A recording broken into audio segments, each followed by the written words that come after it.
వార్తా విశేషాల సమాహారం దుర్గా డిజిటల్ కేబుల్ న్యూస్ కి స్వాగతం. అక్రమ నిర్మాణాలపై మున్సిపల్ అధికారులు కొరడా చూపిస్తున్నారు. ఇటీవల కాలువ నాలాలపై అక్రమ నిర్మాణాలు తొలగింపు అధికారులు చేపట్టారు. పట్టణంలోని 13వ వార్డులోని ప్రధాన కాలువ నాలాలపై అక్రమ కట్టడం కూల్చివేత ఉద్రిక్తతలకు దారితీసింది. స్థానిక కౌన్సిలర్ గుండ్లపల్లి పూర్ణచందర్ మున్సిపల్ సిబ్బందితో ఎలా తొలగిస్తారంటూ వాగ్వివాదానికి దిగారు. కూల్చివేతపై సమాధానం చెప్పాలంటూ కాలనీ వాసులతో కలిసి కమిషనర్ కార్యాలయం ఎదుట బైఠాయించి నిరసన తెలిపారు. టౌన్ ప్లానింగ్ అధికారి అంజయ్య నేతృత్వంలో మున్సిపల్ సిబ్బంది 13వ వార్డులోని మురికి కాలువ నాలా స్థలంలో నిర్మిస్తున్న కట్టడాన్ని నిబంధనలకు విరుద్ధంగా కడుతున్నారంటూ సిబ్బందితో తొలగిస్తున్నారు. నిర్మాణాన్ని తొలగిస్తున్న క్రమంలో స్థానిక కౌన్సిలర్ పూర్ణచందర్ అధికారులతో ఎలా తొలగిస్తారంటూ వాగ్వివాదానికి దిగారు. ప్రజల సౌకర్యం కోసం ప్రైవేటు స్థలంలో వాటర్ ప్లాంట్ నిర్మిస్తున్నామని వ్యక్తిగత అవసరాలకు ఉపయోగించడం లేదంటూ అధికారులతో వాదించారు.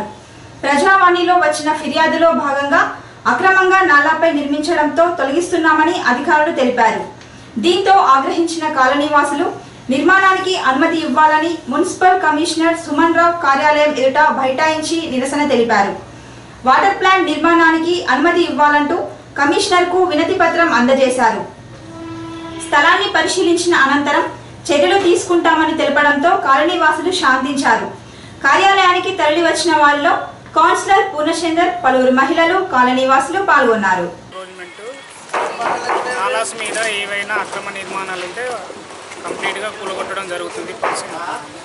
సిరిసిల్ల పట్టణంలో 2 నాలాలు ఉన్నాయి. ఆ 2 నాలాల మీద ఎంక్రోచ్మెంట్స్ ఏమున్నా వాటిని సర్వే చేసి అనాథరైజ్గా కట్టిన వాటిని అన్నిటినీ కూల్చడం కొరకు రంగం సిద్ధమైంది. అవన్నీ త్వరలో మొత్తం కొట్టిపడేస్తాయి. ప్రజావాణిలో కలెక్టర్ గారికి కంప్లైంట్ రావడం జరిగింది. కంప్లైంట్ బేస్ చేసుకొని ఆల్రెడీ మా నోటీసులో కూడా ఉంది. కూడా నోటీసులు ఇవ్వడం జరిగింది. నాలాస్ మీద ఎంక్రోచ్మెంట్ మీద ఆ ఎంక్రోచ్మెంట్స్ అన్ని తీసేయడం జరుగుతుంది.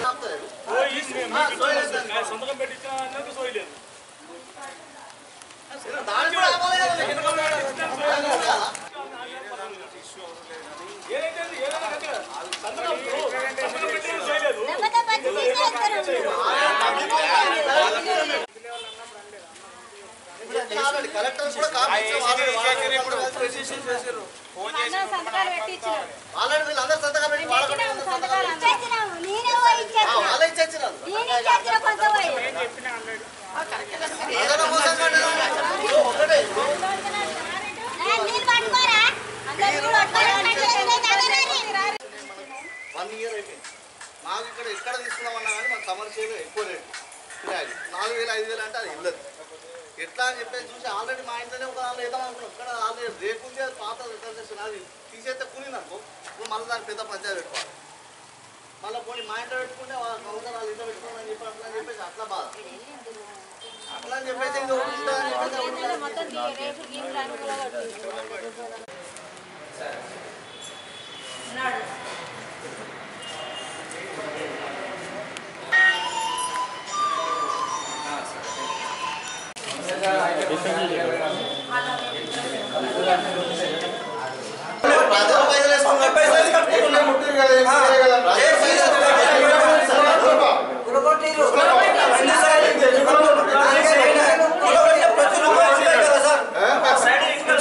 కడితే మేమందరం ఆయన ఎప్పుడు పడితే అయినా కట్టిండు.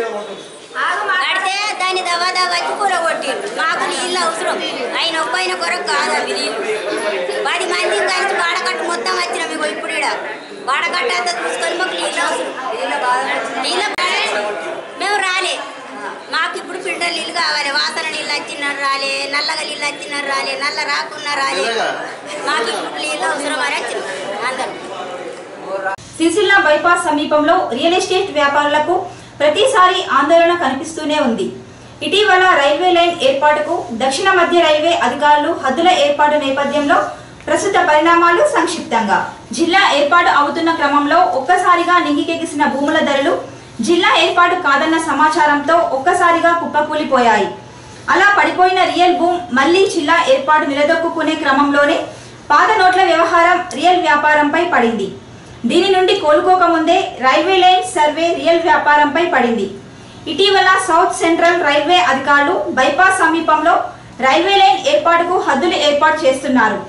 ప్రస్తుతం రైల్వే లైన్లో భూములు కోల్పోతున్న వారి ఆవేదన వర్ణనాతీతం. నూతనంగా ఏర్పాటైన జిల్లా రిజిస్టర్ కార్యాలయంతో పాటు సమీపంలోని దళితులకు సంబంధించిన స్థలాలు రైల్వే లైన్లో పోనున్నాయి. లక్షలు వెచ్చించి ఏర్పాటు చేసిన రిజిస్టర్ కార్యాలయాన్ని ఈ నెల 17న మంత్రి కేటీఆర్ ప్రారంభించారు. ఇంకా సందడి కూడా సద్దుమనక ముందే కార్యాలయానికి కష్టకాలం వచ్చింది. తమకున్న కొద్దిపాటి భూముల్లో మధ్యమానేరు ప్రాజెక్టు కోసం ఇచ్చామని మిగిలిన కొసరు భూములను రైల్వే లైన్ కోసం తీసుకోవద్దంటూ దళితులు అధికారులను వేడుకుంటున్నారు. మొత్తంగా రియల్ ఎస్టేట్ వ్యాపారులను రైల్వే లైన్ రాకముందే పరుగులు పెట్టిస్తోంది. ఈ పరిణామాలు ఎటువైపు వెళ్తాయో వేసి చూడాల్సి ఉంది. ప్రభుత్వ సంక్షేమ పథకాలపై నేత కార్మికులకు అవగాహన సదస్సు నిర్వహిస్తున్నట్లు చేనేత జౌళి శాఖ ఏడీ అశోక్రావు తెలిపారు. చేనేత జౌళి శాఖ ఆధ్వర్యంలో కార్మికులకు అందుతున్న సంక్షేమ పథకాలపై వారికి అవగాహన కల్పించడం కోసం ఈ నెల 25వ తేదీన చేనేత జౌళి శాఖ ఆధ్వర్యంలో ప్రత్యేక సదస్సు నిర్వహిస్తున్న క్రమంలో దుర్గా కేబుల్ న్యూస్ ప్రత్యేక కథనం అందిస్తుంది. రాజన్న సిరిసిల్ల జిల్లా ఏర్పాటు క్రమంలో సిరిసిల్ల నేతన్నలకు మంచి రోజులు రానున్నాయన్న సంకేతాలు వెలువడుతున్నాయి. చేనేత జౌళి శాఖకు ప్రాతినిధ్యం వహిస్తున్న స్థానిక ఎమ్మెల్యే కేటీఆర్ నేత కార్మికుల సమస్యలపై ప్రత్యేకంగా దృష్టి సారించినట్లు తెలుస్తోంది. ఇప్పటికే పరిశ్రమ అభివృద్ధి కోసం ప్రత్యేకంగా చొరవ తీసుకుంటున్న మంత్రి కేటీఆర్ పరిశ్రమలోని అన్ని వర్గాలకు ప్రయోజనాలను చేకూర్చేందుకు సంసిద్ధం అవుతున్నట్లు తెలుస్తోంది. ఈ నేపథ్యంలోనే జిల్లా ఏర్పడిన తర్వాత తొలిసారిగా సిరిసిల్లాలో పరిశ్రమల మర్మగ్గాల కార్మికుల సమస్యలపై చేనేత జౌళి శాఖ నిర్వహిస్తున్న సదస్సు ప్రత్యేకతను సంతరించుకుంది. ప్రధానంగా కార్మికులకు అందించే సంక్షేమంపైనే ఈ సమావేశం జరుగుతున్న ఈ సదస్సులో పరిశ్రమలపై ఆధారపడుతున్న నేతన్నలకు లబ్ధి చేకూరుతుందన్న ఆశలు చిగురిస్తున్నాయి.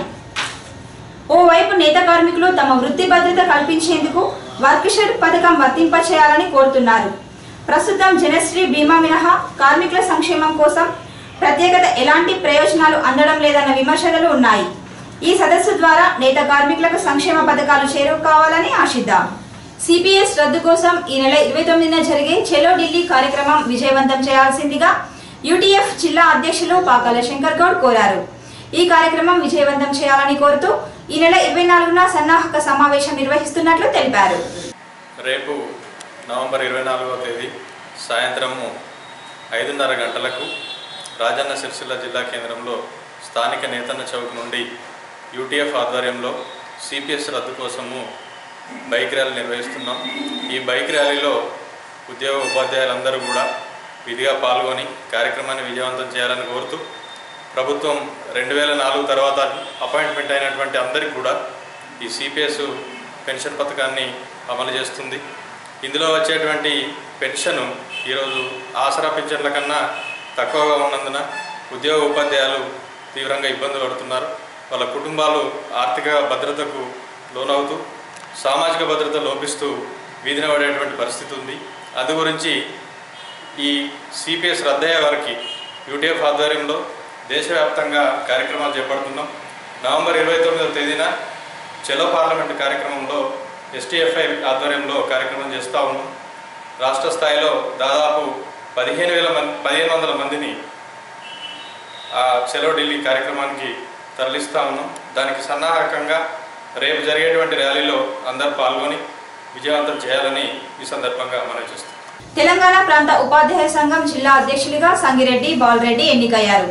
ఈ సందర్భంగా ఆయన మాట్లాడుతూ ఉపాధ్యాయుల సమస్యల పరిష్కారం కోసం కృషి చేస్తానని అన్నారు.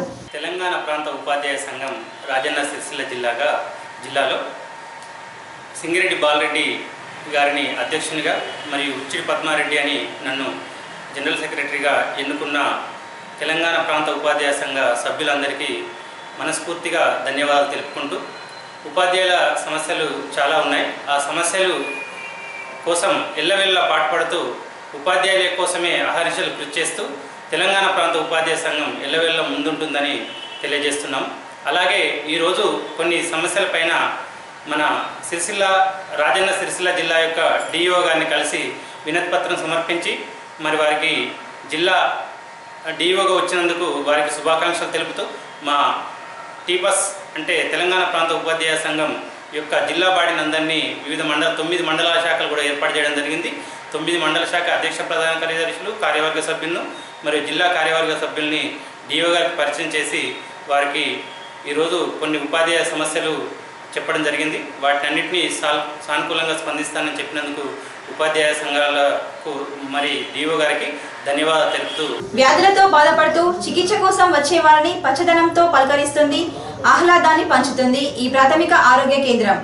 హరితహారం కార్యక్రమాన్ని దిగ్విజయంగా పూర్తి చేసుకొని పచ్చదనంతో పూల పరిమళాలతో సమిష్టి కృషికి నిదర్శనంగా నిలుస్తున్న తంగలపల్లి మండల ప్రాథమిక ఆరోగ్య కేంద్రంపై దుర్గా కేబుల్ న్యూస్ ప్రత్యేక కథనం.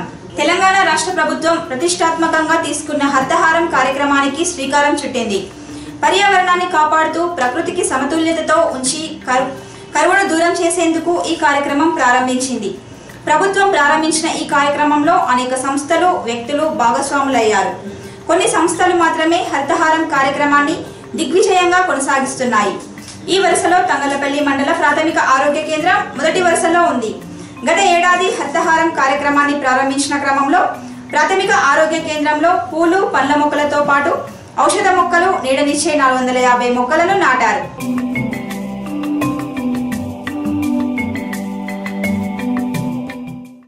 పిఎస్సి తంగలపల్లి వైద్యాధికారి డాక్టర్ బాబు. తంగలపల్లిలో వైద్యంను గ్రామ ప్రజలకు అందిస్తూనే ఈ హరితహారాన్ని ప్రోగ్రాన్ని పర్యావరణాన్ని కాపాడడం కోసము హరితహారం ప్రోగ్రాంను మేము మా వంతు బాధ్యతగా మేము నిర్వహించడం జరిగింది. దీనిలో ప్రజలందరూ కూడా స్వచ్ఛందంగా ఇన్వాల్వ్ అయ్యి అందరూ వాళ్ళ ఇంటి దగ్గర, వాళ్ళ పొలం దగ్గర, రోడ్డు పొంట ఎక్కడ వీలైతే అక్కడ మొక్క పెట్టొస్తుంది. ఇక్కడ ప్రతి జాగాలో ఒకరు కనీసం ఒక్క మొక్కనైనా నాటి పర్యావరణాన్ని మనం కాపాడుకుందాం. మన ఆరోగ్యం, పర్యావరణం మంచిగా ఉంటే, చెట్లు మంచిగా ఉంటే మనం బాగుంటాం, వర్షాలు బాగుపడతాయి, పంటలు బాగుపడతాయి, మన ఆరోగ్యాలు కూడా బాగుంటాయి. సో దయచేసి ప్రజలందరూ స్వచ్ఛందంగా ఇన్వాల్వ్ కావాలని కోరుకుంటున్నాను. వాటిని సంరక్షించడంలో ప్రత్యేక శ్రద్ధ తీసుకోవడంతో ప్రస్తుతం ప్రాథమిక ఆరోగ్య కేంద్రం పచ్చదనంతో కలకలలాడుతుంది. నాటిన మొక్కల్లో 439 మొక్కలు తల ఎత్తుకొని నిలబడి పచ్చదనంతో ఆహ్వానం పలుకుతున్నాయి. పూల మొక్కలు, పండ్ల మొక్కలతో ఆరోగ్య కేంద్రం ఆహ్లాదాన్ని పంచుతుంది. ఈ ఆరోగ్య కేంద్రాన్ని ఇప్పటికే క్షేత్రస్థాయిలో పరిశీలించేందుకు పలు సంస్థలు వచ్చాయి. సిరిసిల్ల డివిజన్లోని ప్రాథమిక ఆరోగ్య కేంద్రాల వైద్య బృందాలు ఈ కేంద్రాన్ని పరిశీలించి వెళ్లాయి. జిల్లాలోనే ఆదర్శనీయంగా నిలుస్తున్న ఈ ప్రాథమిక ఆరోగ్య కేంద్రం పలువురి దృష్టిని ఆకర్షిస్తుంది. అప్పటి సిరిసిల్ల ఆర్డీఓ భిక్షనాయక్ ప్రత్యేక చొరవతో ప్రాథమిక ఆరోగ్య కేంద్రం పచ్చదనంతో అలరారుతుంది.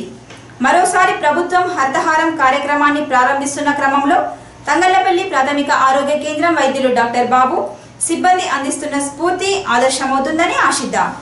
లాస్ట్ ఇయర్ హరితహారంలో భాగంగా ఇక్కడ 450 మొక్కలు పెట్టడం జరిగింది. కొన్ని మొక్కలు పీక్కపోగా మిగిలినవి మొత్తం 439 ఉన్నాయి ఇప్పుడు ప్రజెంట్గా. దీంట్లో వివిధ రకాల మొక్కలు పెట్టడం జరిగింది. పండ్లు, పూలు, తర్వాత వనం లాంటి చెట్లు కూడా పెట్టడం జరిగింది. మా పిఎస్సి ఇప్పుడు ఆహ్లాదకరంగా, ఆనందంగా ఉంది. ఎటు చూసినా పచ్చదనంతో నిండి ఉంది. దీనికి మేము ఈ చెట్లను కాపాడడం కోసం కూడా మా పిఎస్సిలో ఒక సిబ్బందిని నియమించుకోవడం జరిగింది. అంటే దానికి నీళ్ళు, వాటర్ పోయడానికి, తర్వాత వాటికి కలుపు తీయడానికి, మధ్యలో చెట్లకి ఏమైనా పురుగు పడితే స్ప్రే చేయించడం కూడా జరిగింది. అంటే మా వంతు బాధ్యతగా మేము కూడా ఈ చెట్లను చూసుకోవడం వలన ఈరోజు ఇంత పచ్చదనంతో నిండి ఉన్నది. దీనికి మాకు అప్పుడున్న మన ఆర్డీఓ సార్ గారును, ఈజీఎస్ శోభరాణి మేడం, ఎంపీడీఓ గారు, అప్పుడున్న స్పెషల్ ఆఫీసరు వెటర్నరీ డాక్టర్ గారు ఈ పూల మొక్కలను సప్లై చేసి మాకు ఈజీఎస్ స్కీమ్ కిందనే తగ్గించడం జరిగింది.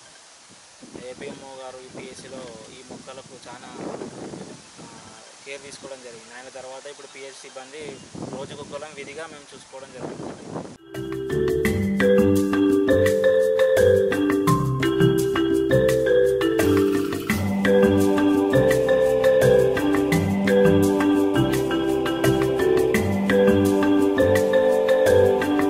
ఈ వార్తలు ఇంతటితో సమాప్తం. నమస్కారం.